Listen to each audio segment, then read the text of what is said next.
Hola y bienvenidos un día más a la magia de la inversión. Estamos a 24 de julio y en el podcast de hoy quería tratar dos temas. El primero es la estafa piramidal de Juicy Fields que ha afectado a varios inversores y el segundo es, ya he hablado alguna vez de ello, pero creo que es bueno remarcarlo, el tamaño de la cartera, cuántas posiciones son recomendables tener en cartera, 5, 10, 25, 50... Y empezando por el primer tema, había una compañía que se llamaba Juicy Fields, porque hasta esta semana ha dejado de existir, que lo que se encargaba era de ofrecer unas muy altas rentabilidades y lo que había detrás era el negocio de la marihuana. ¿En qué consistía esto? Que en ciertos países donde era legal vender marihuana y plantar marihuana, esta empresa cogía el dinero de los inversores y lo invertía en plantas de marihuana y luego esas plantas las vendía en el mercado y el inversor pues podía obtener una rentabilidad sobre esto.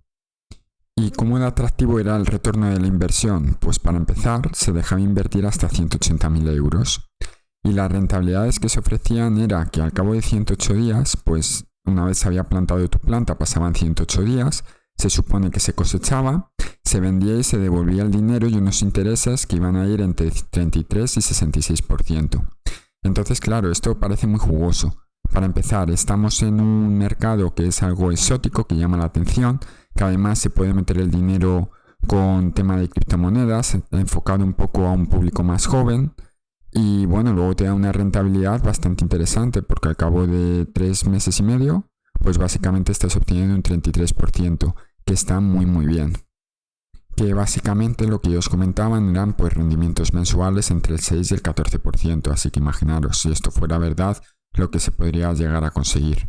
Como toda estafa piramidal, había gente que metía dinero, a lo mejor no metían mucho dinero, pero metían algo de dinero, sacaban un beneficio, por tanto lo vendían y dejaban otra parte ahí porque dicen, oye, que esto funciona, que esto no es una estafa. Y se le iba pagando con el dinero de los nuevos inversores que entraban, hasta que esta semana directamente, pues la página web ha dejado de funcionar, la gente ya no puede acceder a sus cuentas, y parece ser pues, que habrá ciertas medidas legales pues, contra esta empresa por estafa.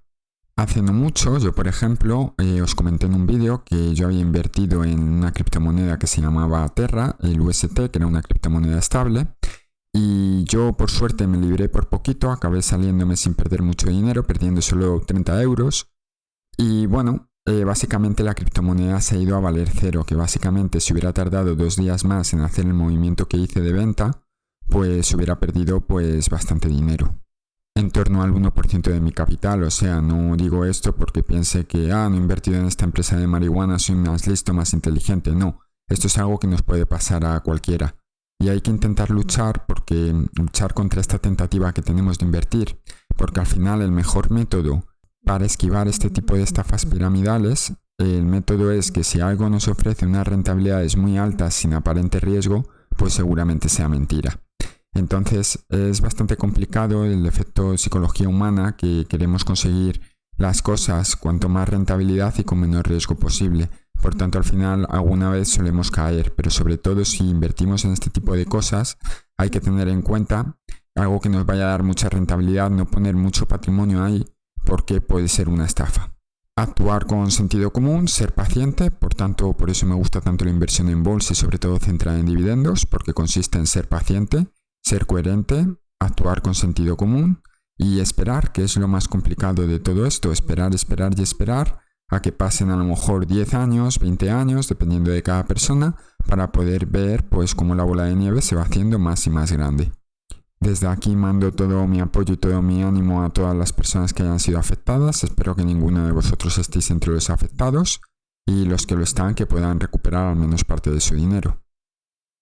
Y el segundo tema que quiero tratar hoy, el de cuántas acciones hay que tener en cartera, viene acerca de un comentario que me ha dejado David Gruti, que desde aquí le mando un saludo, que en el anterior podcast yo comentaba que de nuevo me parecía que con las últimas compras pues volvía a tener bastantes posiciones en cartera. Y comentaba que me gustaría tener entre 15 y 20, y él comentaba, pues oye, que eso son muy pocas, ¿no? Porque al fin y al cabo, si más o menos tú tienes 15 20 carteras y las tienes ponderadas de la misma manera, pues como una quiebre, pues te puedes suponer un 6% de tu cartera, lo cual puede ser mucho. Y bueno, A ver, en parte tiene razón, pero yo no lo comparto y os quiero explicar por qué. Al final tienes que tener tantas empresas como es un poco como con los hijos, tienes que tener tantas empresas como puedas controlar.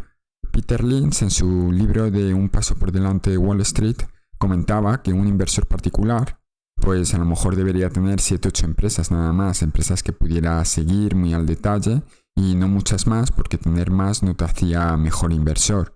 Y estamos hablando de Peter Lynch, que en su fondo llegaba a tener más de 200-300 empresas. Era un fondo que tenía muchísimas empresas, que era lo contrario a Warren Buffett.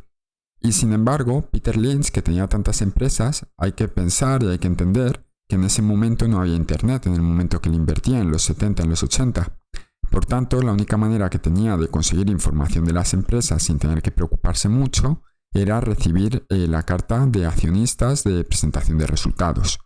Ahora nos metemos en internet y podemos encontrar cualquier cosa, pero antes no. Por tanto, Peter Lynch lo que hacía, un inversor que se considera que estaba muy diversificado, tenía un núcleo duro de empresas donde invertía la gran parte y luego las posibles candidatas a entrar o que le pudiesen interesar invertía muy poquito dinero, de tal manera que le llegaban las cartas. Hoy en día Peter Lynch, yo entiendo que por su manera de ser y de invertir, estas empresas no invertiría porque ya las tendría en su punto de mira con cualquier aplicación de ordenador o de móvil y ya estaría y no se tendría que preocupar mucho más por hacer esto. Ahora bien, ¿cuántas empresas tenemos que tener además de que hay que controlarlas y que sí, que tenemos herramientas que a lo mejor nos pueden hacer más fácil el análisis, como puede ser pues una hoja de Google o un Excel o cosas por el estilo que nos pueden hacer la vida más fácil? Pues yo soy de la opinión, o soy partidario, de que no hay que tener muchas, sino que hay que estar concentrado. ¿Por qué? Porque si quieres tener 50 empresas, 100 empresas, estamos hablando de nuevo en la misma lógica que decía David, que si tú tienes 50 carteras, 50 empresas, si una empresa quiebra, estás perdiendo el 2% de tu cartera, por tanto mejor 100. Pero para eso a lo mejor te sale mejor comprar un índice, indexarte y ya está, que va a tener un efecto similar. Al final, si sabes lo que compras y solo compras empresas excelentes, pensad que yo estoy comprando empresas que son muy grandes, muy buenas, como porque sería muy raro, tendría que pasar algo muy grave para que quebrasen. Por ejemplo, que quebrase McDonald's, que quebrase Google, que quebrase Johnson & Johnson. Pues son empresas que es muy difícil, o por lo menos yo lo considero así, que quiebren. Además tienen una deuda, no tienen deuda o tienen una deuda bastante controlada. Empresas sin deuda es mucho más difícil que quiebren. Por tanto que soy bastante conservador en el momento de coger una empresa para que no quiebre. Evidentemente siempre durante tu vida inversora te puede pasar que hagas un error o que por desconocimiento o surja un infortunio o algo por el estilo la empresa quiebre, puede pasar. Pero si compras solo las mejores empresas no pasa. La cosa cambia bastante si ahora pasamos a centrarnos en una inversión que fuese más value, más small cap, que fueses a comprar empresas small cap, que hay menos información sobre ellas, son más pequeñitas, hay más posibilidades de que se multipliquen por 10, pero también de que quiebren. Ahí la cosa ya cambia y a lo mejor sí te interesaría estar más diversificado, pero de nuevo volvemos al primer tema. Muy bien, voy a invertir en empresas muy pequeñas que casi nadie conoce, por tanto tengo que dedicarle mucho tiempo a estudiarlas para conocerlas bien y a lo mejor no puedo dedicarle tanto tiempo como para tener 50, solo puedo tener 10. Volvemos un poco a lo mismo. Por tanto, mi recomendación es tener tantas empresas como sea cómodo, ¿bien? Eso es lo primero, cada persona es un mundo distinto. Yo en mi caso os puedo decir que me gustaría tener las mejores empresas del mundo y creo que cuando tú dices en tu cabeza cuáles son las 5 mejores empresas del mundo y luego aumentas a 10 y luego aumentas a 15 y luego aumentas a 20, la última que has dicho en el top 20 es peor que la que hayas dicho entre el top 5 y el top 10. Y de esto se trata, de estar concentrado, en mi opinión, en las mejores empresas del mundo. Ese es mi estilo de inversión. Comprar las mejores empresas del mundo que por casualidades de la vida suelen dar dividendos. Aún así, no descarto seguir aumentando el número de empresas que tengo porque tengo alguna en el punto de mira que me podría interesar porque son empresas de muy alta calidad, pero desgraciadamente nunca compro por lo típico de que siempre están caras. No obstante, también tengo empresas que compré para un poco a medio plazo, que tengo en mi cartera, que a lo mejor no tienen tanta calidad o me dan tanta seguridad ante una crisis como otras. Pensad que mi estilo de inversión es muy defensivo, por eso este año mi cartera no está cayendo tanto como puede caer el índice, pero porque el año anterior, mientras el índice subía un 30, mi cartera solo subía un 18. El índice cae un 18 y mi cartera cae un 1%. Para que os hagáis una idea, pero es porque es mi estilo de inversión, otras personas pues invierten de otra manera. Pues esas empresas que se comportan muy bien en crisis son las que quiero tener en mi cartera y sin embargo hay otro tipo de empresas pues que no quiero tener en cartera, que ahora mismo tengo más a medio plazo porque confío en su revalorización, pero sí que considero que en una cartera definitiva que yo iré llegando pues irán desapareciendo.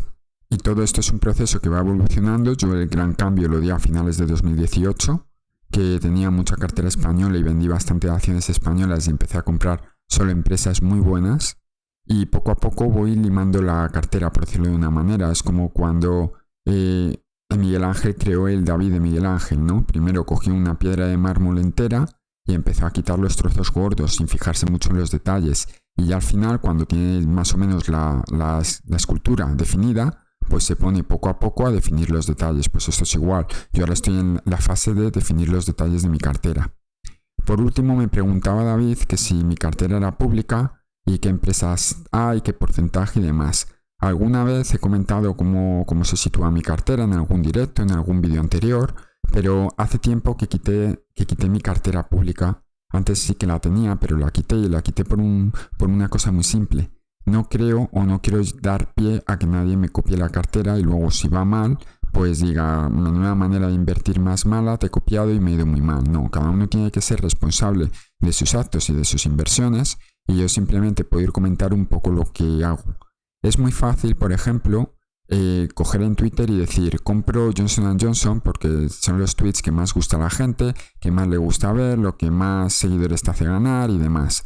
Pero yo no creo, antes lo hacía, estaba equivocado antes, o eso pienso, y no creo que sea la manera de seguir. Creo que simplemente yo tengo que ir invirtiendo, puedo explicar un poco la filosofía o el por qué hago las cosas, pero no decir movimientos exactos, porque luego da pie a que alguien me copie, y sinceramente creo que copiar a alguien, sea quien sea, es un error y solo lleva a tomar malas decisiones.